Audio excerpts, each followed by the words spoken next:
Hello aspirant, स्वागत है आप सब लोगों का एक बार फिर से परचम क्लासेस में। आज की क्लास में देखिए हम क्लास नंबर 2 कर रहे हैं इकोनॉमी की, जिसके अंदर हम प्रीवियस ईयर क्वेश्चंस को डिस्कस कर रहे हैं। पहले मैंने सीपीओ के क्वेश्चंस उठाए थे, अभी सीजीएल यानी कंबाइंड ग्रेजुएट लेवल के अंदर किस तरीके के क्वेश्चन अभी तक आ चुके हैं उसका एक सैंपल आप लोगों के सामने है, यानी कुछ नंबर ऑफ क्वेश्चंस आपको बता रहे हैं, हम लोग डिस्कस कर रहे हैं।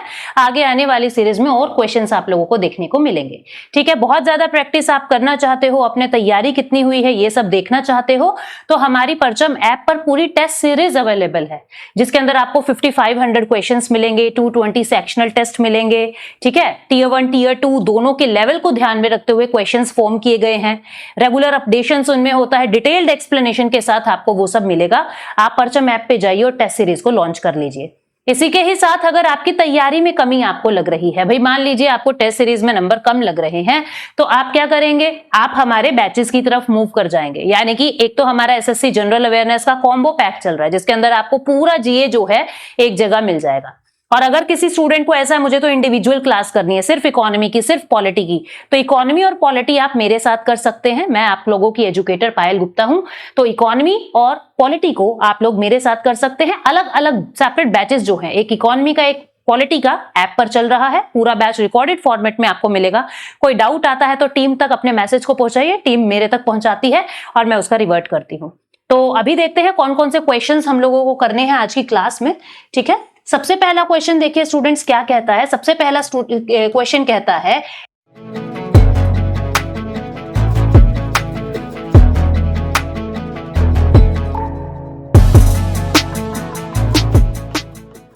कि जो स्मॉल स्केल यूनिट्स होती है उसको लार्ज स्केल यूनिट से किस बिहाफ पर हम डिफरेंशिएट करते हैं।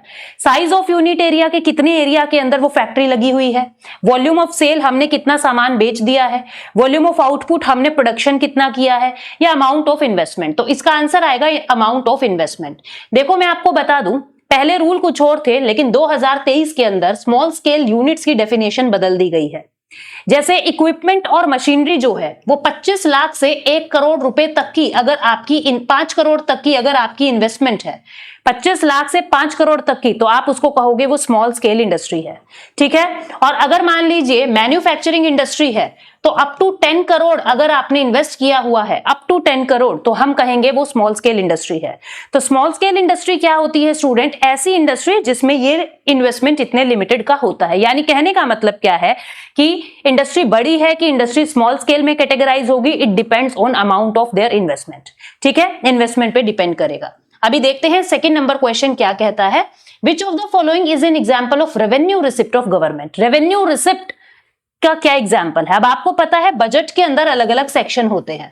कैसे, जैसे मैं आपको यहां पे ड्रॉ करके बताती हूँ। बजट के अंदर मैंने बहुत डिटेल में बताया हुआ है, जिसको नहीं पता इकोनॉमी की प्लेलिस्ट पे चले जाओ, यूट्यूब पे भी है, ऐप पर भी जिसने परचेज किया होगा उसको भी पता होगा। ठीक है, तो अभी बजट के अंदर आपको पता है कि हम कैसे क्लासिफाई करते हैं। एक होता है रिसिप्ट और एक होता है expenditure. One is receipt, one is expenditure. अब जो ये रिसिप्ट है ये दो तरीके का होता है, एक होता है रेवेन्यू रिसिप्ट, एक होता है कैपिटल रिसिप्ट। ऐसे ही एक्सपेंडिचर दो तरीके का होता है, एक होता है रेवेन्यू एक्सपेंडिचर, एक होता है कैपिटल एक्सपेंडिचर। राजस्व प्राप्ति, पूंजी प्राप्ति, राजस्व खर्चा, पूंजी खर्चा, ऐसे हिंदी वाले स्टूडेंट डिफरेंशिएट करते हैं। तो जो रेवेन्यू रिसिप्ट होता है, उसमें क्या होता है, देखो मैं अगर आपको लेमन टर्म्स में समझाऊं, आपको पता है कभी भी मैं किताबी बातें नहीं करती, हमेशा डेली लाइफ के एग्जाम्पल उठाती हूँ। तो जो रेवेन्यू रिसिप्ट होता है उसकी पहचान क्या है, सबसे पहली पहचान है इसमें सरकार को जो भी प्रॉफिट होता है वो उनको रिटर्न नहीं करना, वो उनको वापस नहीं देना। ठीक है, दूसरा शॉर्ट टर्म में होता है, ये जितना फायदा होता है ये शॉर्ट टर्म में, जल्दी जल्दी कमाई होती है। अभी कमाई हो गई, फिर कुछ देर बाद हो गई, फिर कुछ देर बाद, मतलब जल्दी जल्दी पैसा सरकार के पास आ रहा है और इसमें सरकार को वापस नहीं देना। अब कोई चीज हम वापस कब देते हैं, जब हम किसी से उधार लेते हैं। यानी रेवेन्यू रिसिप्ट में क्या होता है, सरकार की लायबिलिटी नहीं बढ़ रही है, सरकार की लायबिलिटी नहीं बढ़ रही है, इंक्रीज नहीं हो रही है, और ना ही सरकार का एसेट डिक्रीज हो रहा। एसेट डिक्रीज भी नहीं हो रहा, मतलब सरकार को कोई नुकसान भी नहीं हो रहा, प्योर प्रॉफिट है। अब जैसे भाई चालान कट रहा है, किसी का अगर चालान कट जाए तो पता नहीं कितने चालान सेकंड में कट रहे हैं, यानी शॉर्ट टर्म है। ठीक है, चालान कटा तो वो रेवेन्यू रिसिप्ट में है, दूसरा सरकार को वापस नहीं देना वो पैसा। और तीसरा जो है सरकार को कोई अपनी संपत्ति, कोई प्रॉपर्टी, कोई डिसइन्वेस्टमेंट नहीं करना पड़ा उस कमाई के लिए। तो जो चालान कटना है या टैक्स पे करना है, ये क्या है? ये रेवेन्यू रिसिप्ट के अंदर आता है। तो रेवेन्यू रिसिप्ट में आप देख लेंगे, बुक में आपको ऐसा मिलेगा, ना तो इसमें लायबिलिटी इंक्रीज होती, ना ही एसेट डिक्रीज होती। पर मैं लेमन टर्म्स में आपको समझाऊं तो सरकार को पैसा वापस नहीं करना, शॉर्ट टर्म के लिए होता है और कोई नुकसान सरकार को नहीं होता है, कोई बोझ सरकार के ऊपर नहीं बढ़ता है। तो इसको रेवेन्यू रिसिप्ट कहते हैं। बाकी भी मैंने डिटेल में क्लास में और उस क्लास में बताया हुआ है, जो मैंने यूट्यूब पे ऑलरेडी ली हुई है, पूरी प्लेलिस्ट मिल जाएगी। Receipt from sale of share of public sector company. अब आप यूं देखिए, रिसिप्ट ऑफ शेयर, अब मैंने क्या कहा, ना तो अपने को लायबिलिटी इंक्रीज करनी, ना ही अपने को एसेट डिक्रीज करना। तो अब अगर हम अपने शेयर, सरकारी कंपनी के शेयर बेचेंगे तो एसेट डिक्रीज होगा। ये तो हमारा क्या है? ये तो हमारा कैपिटल रिसिप्ट है। रिकवरी ऑफ लोन, अगर हम लोन की रिकवरी कर लेते हैं, पैसा अपने को लोन का वापस आ जाता है, तो ब्याज की कमाई खत्म हो गई। ब्याज की कमाई खत्म हो यानी सरकार को नुकसान हो रहा है, ये भी नहीं आएगा। सरकार ने जीएसटी कलेक्ट किया है, सरकार ने जीएसटी कलेक्ट किया है, टैक्स है। हर एक मिनट में बंदा चॉकलेट खरीद रहा है, हर एक मिनट में जीएसटी दे रहा है, हर एक मिनट में आइसक्रीम खा रहे हैं, हर एक मिनट में जीएसटी दे रहे हैं। तो जल्दी जल्दी हो रहा है, सरकार का कोई नुकसान है नहीं और पैसा वापस देना नहीं। This is revenue receipt. ना तो इसमें लायबिलिटी इंक्रीज हुई, ना ही इसमें एसेट डिक्रीज हुआ। बोरोइंग फ्रॉम पब्लिक, सरकार से जो उधारी मिली है, बोरोइंग फ्रॉम पब्लिक, सरकार से जो उधारी मिली है, लोगों से जो उधारी ली है। अब उधार लिया है तो वो वापस तो देना है ना, तो वो तो कैपिटल रिसिप्ट का हिस्सा आ जाएगा, रेवेन्यू का नहीं आएगा। इसलिए आंसर क्या आ जाएगा इसका? 3। ठीक है, चलते हैं अगले क्वेश्चन पे। विच committee recommended the formation of a new category of NBFC, non banking financial company, micro finance institution? देखो, ये मालेगम कमेटी थी जो 2010 में बनी थी और इसने ही माइक्रो फाइनेंस की दुनिया के अंदर एक नया रिवोल्यूशन लाया था। तो इसका आंसर मालेगम कमेटी ही होगा। नेक्स्ट क्वेश्चन क्या कहता है? हैरेट डॉमर ग्रोथ मॉडल जो सेविंग और इन्वेस्टमेंट का रोल हाईलाइट करता है, कौन से 5 ईयर प्लान का ये मॉडल है? First, second, fourth, third. तो आपको पता है फर्स्ट 5 ईयर प्लान का मॉडल है हैरेट डॉमर मॉडल। ठीक है, जिसके अंदर हमने उद्देश्य क्या लिया था? हमने उद्देश्य लिया था कि हम एग्रीकल्चर पे फोकस करेंगे। सेकंड 5 ईयर प्लान में था महालनोबिस मॉडल, महालनोबिस मॉडल। ठीक है, थर्ड का था Sandy Subramaniam model, Sandy Subramaniam model. ठीक है, और फोर्थ का था स्टूडेंट्स, फोर्थ का था क्या? Rudra Elon model. फोर्थ का था रुद्र एलन मॉडल। तो ये 4 मॉडल थे। ठीक है, तो हैरेट डॉमर जो था वो फर्स्ट 5 ईयर प्लान का, फर्स्ट 5 ईयर प्लान आपका 1951 से 56 तक चला था। विद उद्देश्य, एम था agriculture. Which of the following scheme is available to people in the age group of 18 to 50 years and provides risk coverage of 2 lakh in case of death of the insured due to any reason at an annual premium of rupees 436? क्या कह रहा है? 18 से 50 की उम्र के लोग होने चाहिए, 2 लाख का डेथ इंश्योरेंस मिलेगा। ठीक है, और अगर एनुअल प्रीमियम 436 रुपए आप देते हो तो डेथ कवरेज मिल रहा है 2 लाख रुपए का, किसी भी रीजन से अगर आपकी डेथ हो रही है। तो ये कौन सी स्कीम है? यह है प्रधानमंत्री जीवन ज्योति बीमा योजना। प्रधानमंत्री जीवन ज्योति बीमा योजना जो एक हेल्थ इंश्योरेंस या मैं कहूं लाइफ इंश्योरेंस आपको देता है। पढ़े Bharat reading campaign launched by the Department of School Education and Literacy to support and encourage children to read for a joyful learning experience started on 1st January 2022 for a period of, कह रहा पढ़े Bharat reading campaign एक चला था, department of school and education, ministry of education ने इसको चलाया था। तो इसमें जो स्टूडेंट्स हैं, जो स्टूडेंट एनरोल किए हैं, वो कितने समय के लिए इसको एंजॉय करेंगे? 150 डेज के लिए। 2022 में ये शुरू हुआ था और ये 2022 के ही क्वेश्चन आया हुआ है सीजीएल में। तो इस तरीके का क्वेश्चन अब भी बन सकता है जो रिसेंट स्कीम है। सेंट्रल गवर्नमेंट स्कीम की अलग से प्लेलिस्ट मिलेगी, परचम ऐप की ही, आपको वीडियो सेक्शन में चले जाना। तो 150 डेज जो है वो इसका आंसर आ जाएगा। ठीक है, स्वच्छ Bharat mission is associated with which public figure?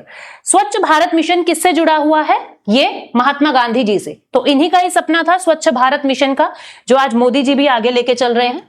In December 2021, the Dash approved rupees $500 million, rupees ने approved $500 million loan to government of India to help improve the quality of the country's education and mitigate the impact of COVID-19 pandemic on the students learning। 2022 का ही ये question आया हुआ है after Covid.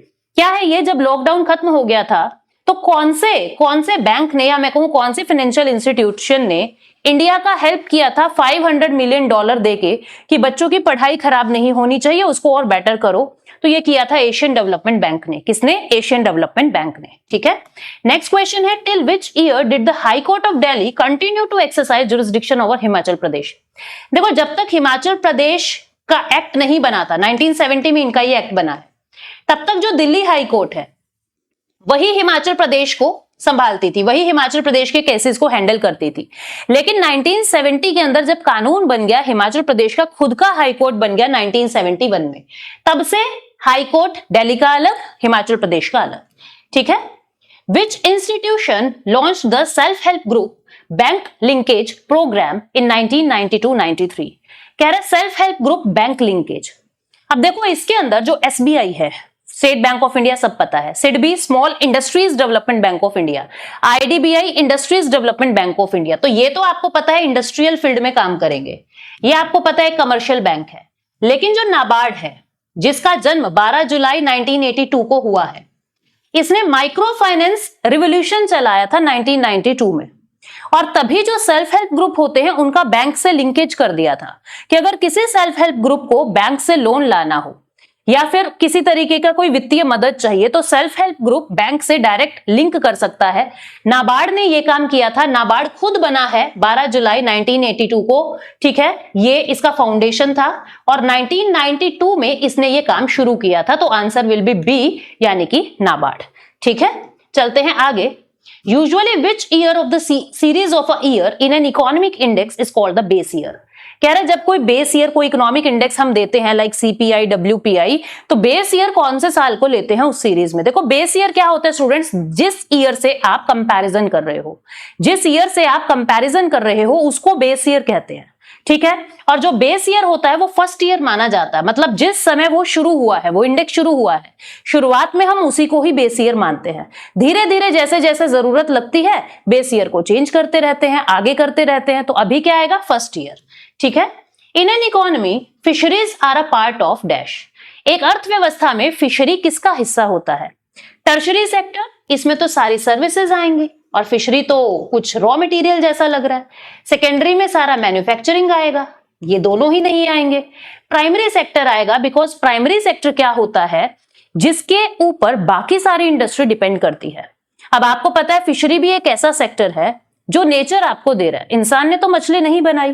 तो मैं सीधी सी भाषा में स्टूडेंट्स को यही कहती हूं, प्राइमरी सेक्टर वही सेक्टर है, एक तो वो जो रॉ मटेरियल बन रहा है दूसरी इंडस्ट्रीज के लिए, और दूसरा जो नेचर आपको दे रहा है। तो fishery is a section of primary sector. ठीक है, तो आंसर क्या आ जाएगा? Primary sector. Who among the following first argued that in the face of high deficit people save more? किसने ये कहा कि जब उच्च घाटे की स्थिति होती है तो लोग अधिक बचत करते हैं, जब देश में घाटा हो तो लोग बचत ज्यादा करने लगते हैं? ये जो कंसेप्ट दिया था ये डेविड रिकार्डो ने दिया था। ये सारे ही बड़े बड़े इकोनॉमिस्ट हैं, लेकिन डेविड रिकार्डो ने ये कहा था कि उच्च घाटे की स्थिति में लोग सबसे अधिक बचत करते हैं। ठीक है, तो आंसर क्या आएगा? David Ricardo.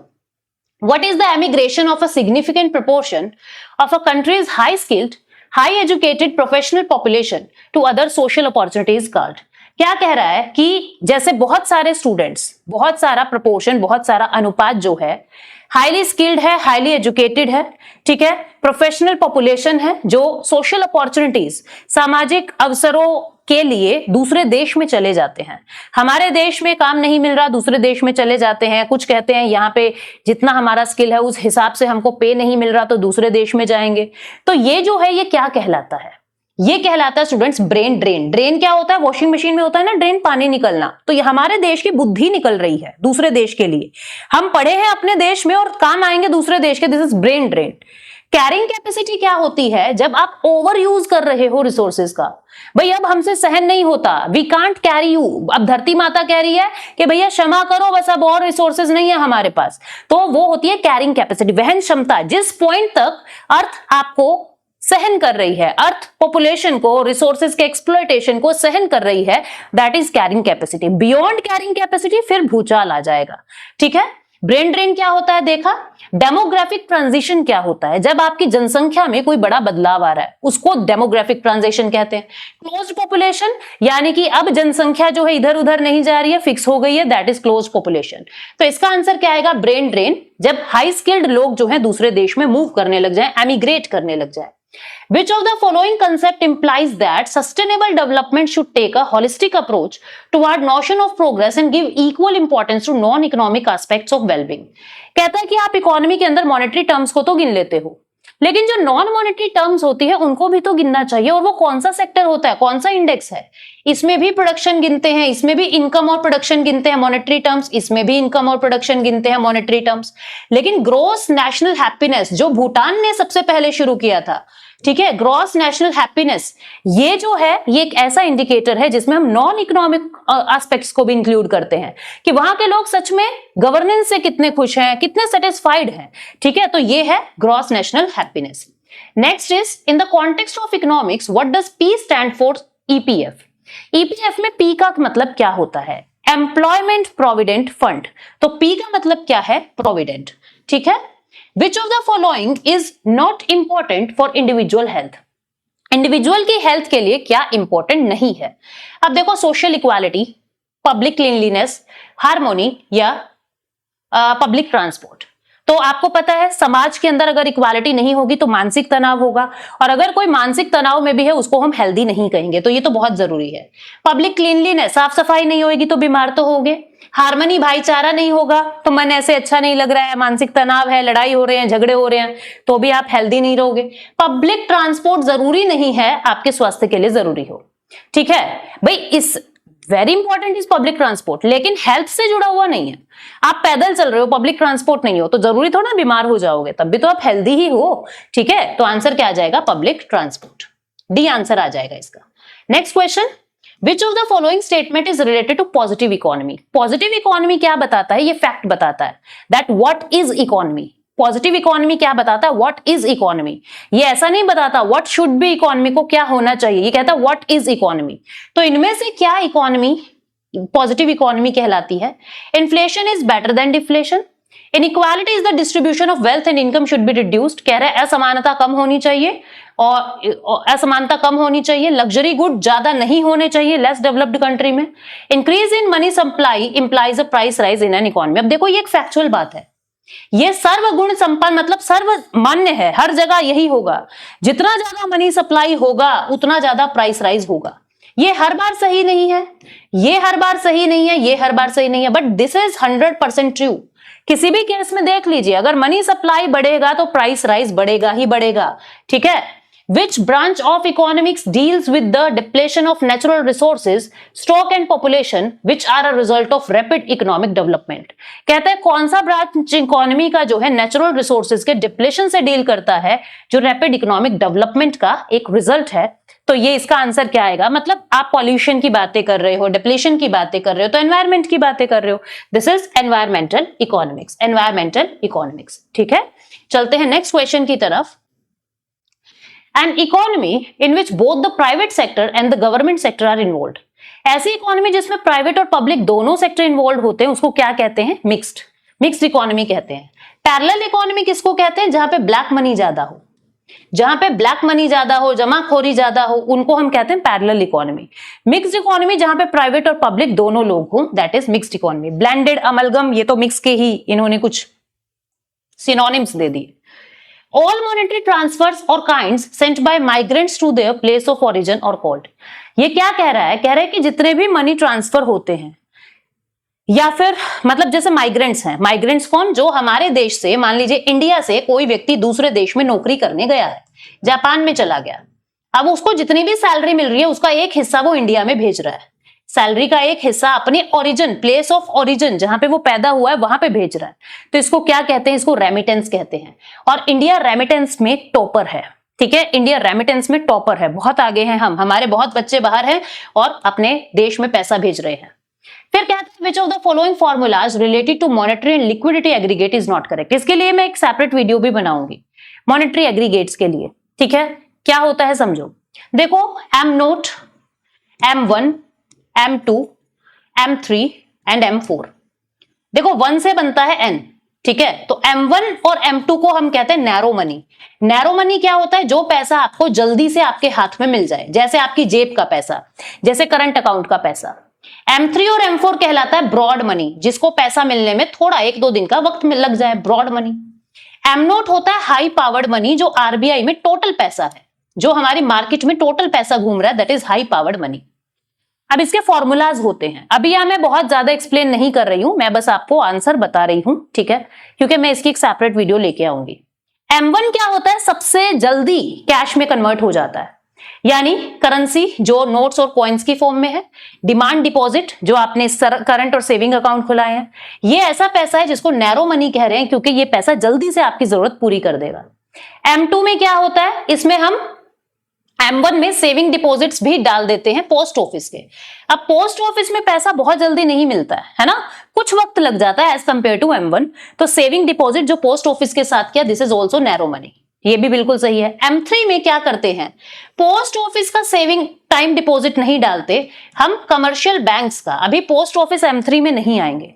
M3 में क्या होता है? M1 plus net time deposit of banks, ठीक है, तो बैंक में जो FD वगैरह है वो आएगा, और M4 में पोस्ट ऑफिस का टोटल डिपॉजिट आ जाएगा। तो इनमें से क्या गलत है? M3 का फॉर्मूला गलत है, क्योंकि यहां पे पोस्ट ऑफिस ना आके सेंट्रल बैंक आएगा, ठीक है, पोस्ट ऑफिस ना आके सेंट्रल बैंक आएगा, इसलिए M3 जो है वो आपका आंसर आ जाएगा, उसने गलत ही पूछा है।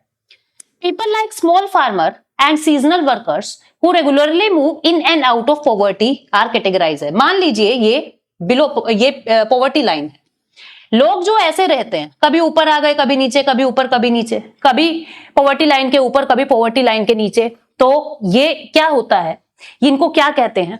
ओकेजनली पुअर होता है, जो बहुत ही रेयर है पुअर हो रहे हैं, ठीक है। ऑलवेज पुअर जो हमेशा ही गरीबी रेखा के नीचे हैं, यूजुअली पुअर जो हमेशा गरीबी रेखा के नीचे हैं, churning poor in and out रहते हैं, चर्निंग पुअर इसका आंसर आएगा, ठीक है, जो इन एंड आउट, कभी अंदर कभी बाहर, तो ये चर्निंग पुअर कहलाते हैं। Answer will be B.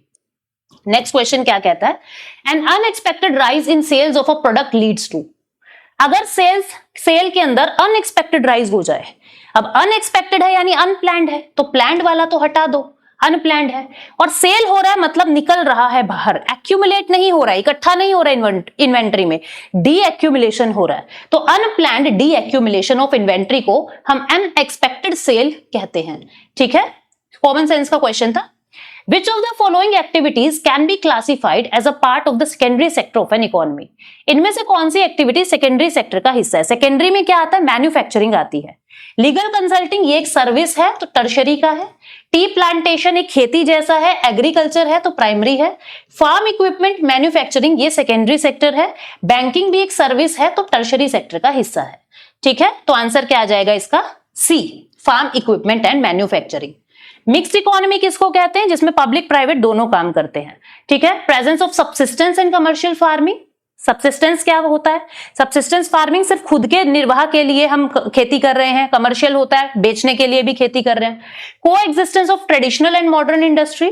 Market system of resource allocation, commerce and trade in which free market को एग्जिस्ट विद गवर्नमेंट इंटरवेंशन। आप देखिए, फ्री मार्केट यानी कि प्राइवेट, ठीक है, प्राइवेट लोगों का काम, और गवर्नमेंट का इंटरवेंशन यानी पब्लिक का भी इंटरवेंशन है, तो दोनों ही आ गए, this is mixed economy. Answer क्या आ जाएगा? सी, ठीक है। डोमेस्टिक और फॉरेन इन्वेस्टमेंट ये गलत है, तो मिक्स्ड इकोनॉमी का आंसर क्या आ जाएगा? सी, जिसमें पब्लिक भी है और प्राइवेट दोनों काम।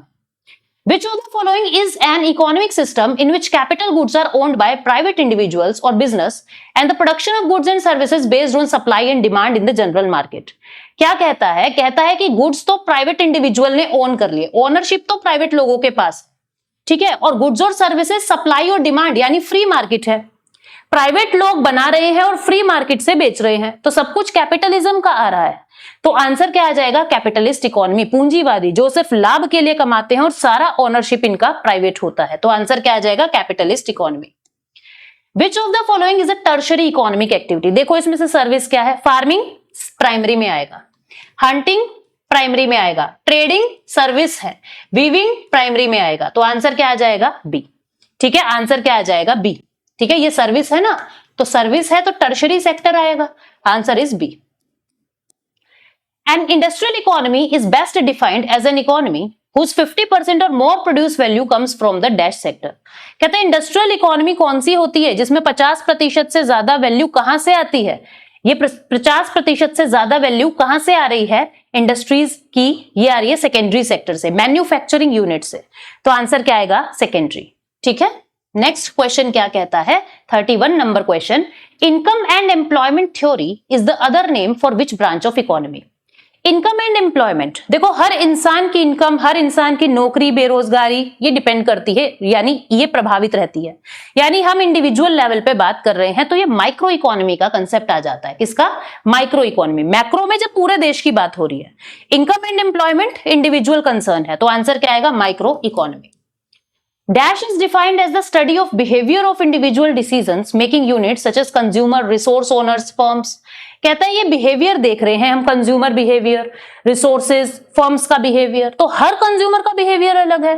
तो ये भी कौन सा फील्ड आ गया? ये भी माइक्रो इकोनॉमी का फील्ड आ गया, माइक्रो इकोनॉमी का फील्ड आ गया। ठीक है, नेक्स्ट जो है the concepts of wages, rent, interest, profit. याद करो, वेजेस, इंटरेस्ट, रेंट, प्रॉफिट मैंने आपको नेशनल इनकम में समझाया था कि इनकम मेथड में जब हम नेशनल इनकम निकालेंगे तो ये फॉर्मूला बनेगा wages plus income plus rent plus profit. तो किसकी बात हो रही है? नेशनल इनकम की, नेशनल लेवल की। तो आंसर क्या आएगा? Macro economy. पूरे राष्ट्र की बात हो रही है तो आंसर क्या आएगा? Macroeconomics. ठीक है, question number 34, in dash economies all productive resources are owned and controlled by the government. कौन सी इकोनॉमी में जितने भी रिसोर्सेज हैं वो सरकार ही कंट्रोल कर रही है, सरकार का ही स्वामित्व है? तो ये सरकारी बात साम्यवाद में भी होती है, यानी कम्युनिज्म में भी होती है, और सोशलिज्म में भी होती है। तो आंसर क्या आएगा? Socialist economy, socialism. ठीक है, कार्ल मार्क्स जुड़े हुए हैं। Private ownership of the means of production is a feature of. Private ownership कौन से तरीके की मार्केट का फीचर होता है? कैपिटलिस्ट मार्केट का फीचर होता है। आंसर क्या आएगा? कैपिटलिस्ट। ठीक है, now the next question is 36 number question, J M Keynes best known for his economic theory hailed from which country? कह रहा है जेएम कीन्स ने बहुत सारा लेके आए ये इकोनॉमी के अंदर नई नई चीजें, किनीशियन थ्योरी कहते हैं उसको। ये कौन से देश से थे? ये इंग्लैंड से थे। ठीक है, एक इंग्लिश इकोनॉमिस्ट है, इंग्लैंड में इनका जन्म हुआ। आंसर क्या आएगा? England. Depreciation is an annual allowances for the wear and tear of. Depreciation क्या कहते हैं कि किसका वियरिंग एंड टियरिंग है? डेप्रिसिएशन। डेप्रिसिएशन जब मशीनों की वियरिंग टियरिंग हो रही है, ठीक है, जब मूवेबल गुड्स की वियरिंग टियरिंग हो रही है, यानी कैपिटल गुड्स का wearing and tearing is depreciation. Land depreciation से बाहर रहती है, इमूवेबल है वो। ठीक है, तो आंसर क्या आएगा? कैपिटल गुड्स यानी मशीनों का वियरिंग एंड टियरिंग डेप्रिसिएशन कहलाता है। Which economist developed international trade theory in 1817 based on comparative advantage and specialization? कहता है कि किसने इंटरनेशनल ट्रेड थ्योरी दी थी? ये डेविड रिकार्डो ने दी थी कंपैरिजन बेसिस पे। ठीक है, कि इस देश में ऐसा ट्रेड, उस देश में ऐसा ट्रेड, तो कंपैरिजन बेसिस पे डेविड रिकार्डो ने इकोनॉमिक्स डेवलपमेंट थ्योरी दी थी। नेक्स्ट है, which of the following activity is also referred to as gold collar profession? Gold collar profession क्या होता है? जैसे बड़े बड़े मंत्रीगण होते हैं जो बड़ी बड़ी एडमिनिस्ट्रेटिव पोस्ट पे बैठे हैं, गोल्ड कॉलर प्रोफेशन। और ये किसमें आता है? क्वीनरी में। क्वार्टरनरी में आएगा रिसर्च एंड डेवलपमेंट का काम। ये दोनों ही टर्शरी सेक्टर के हिस्से हैं, लेकिन यहां आएंगे एडमिनिस्ट्रेटिव पोस्ट जो हाई थिंकिंग के लिए बैठे हैं, देश का प्रशासन चलाने के लिए बैठे हैं, पीएम, सीएम, आईएएस ऑफिसर, ये आएंगे gold collar job quinary. Quaternary research development, innovations, ये सब आएंगे क्वार्टरनरी में। सेकेंडरी एंड प्राइमरी आप जानते ही हैं, तो आंसर क्या आ जाएगा? क्वीनरी। ठीक है, टर्शरी सेक्टर का ही हिस्सा है। 40th number question, for the calculation of WPI in 2019 dash is taken as the base year. Base year कौन सा लेते हैं WPI के लिए? 2019 के अनुसार।